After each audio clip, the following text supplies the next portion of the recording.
আমি যখন রান্না করি আর সবাই যখন সে খাবারটা খেয়ে প্রশংসা করে ভালো হয়েছে বলে, বিশ্বাস করেন তখন আমার খুব ভালো লাগে। আর রান্না তো আমরা সবাই করি, কিন্তু কয়জনের রান্নাই বা খুব মজা হয় বলুন তো? যাদের রান্না অনেক মজা হয় আমি বলবো আল্লাহর তরফ থেকে তাদের একটা রহমত। এই কথাটা কেন বললাম জানেন? কারণ রান্না তো সবাই করতে পারে, কিন্তু তৃপ্তি করে কয়জনের রান্না কয়জনে খেতে পারে। একটা ব্যাপার আছে, মন ভালো না থাকলে কিন্তু খাওয়া দাওয়া ভালো লাগে না, সেটা যতই মজার হোক না কেন।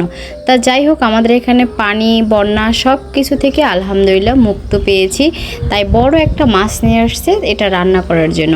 তা ভালো করে পরিষ্কার করে নিয়েছি, এবার রান্নার পালা। তো প্রথমেই আমি কিন্তু সব কিছু বেটে নিয়েছি, কোনো ব্লেন্ডার করে নিই বা কিছু করিনি, সব কিছু পাটায় বেটে নিয়েছি। তাছাড়া সবসময় তো মাছটা আমরা ভাজি করে রান্না করি, কিন্তু না, আজকে আমি ভাজি করবো না, যেহেতু একদম তাজা মাছ তো একদম কষিয়ে রান্না করবো। যেহেতু তাজা মাছ তাই আর ভাজি করলাম না। আর আমার কাছে তাজা মাছটা কষিয়ে রাঁধতে কিন্তু বেশ ভালো লাগে। আরো আলু দিয়ে ঝোল রান্না করলাম। আর মাছটা ভিডিওতে খুব ছোট লাগছে, কিন্তু আসলে মাছটা কিন্তু ছোট না। তারপর আবার মাছের ভিতরে কিন্তু 2টা ডিম হয়েছে, মাশাআল্লাহ। আমি কিন্তু কখনো শোল মাছের ভিতরে ডিম দেখিনি। এই দেখেন আমি ডিম 2টো দিয়ে দিচ্ছি, এত ভালো লাগছে ডিমটা যা ধারণার বাহিরে।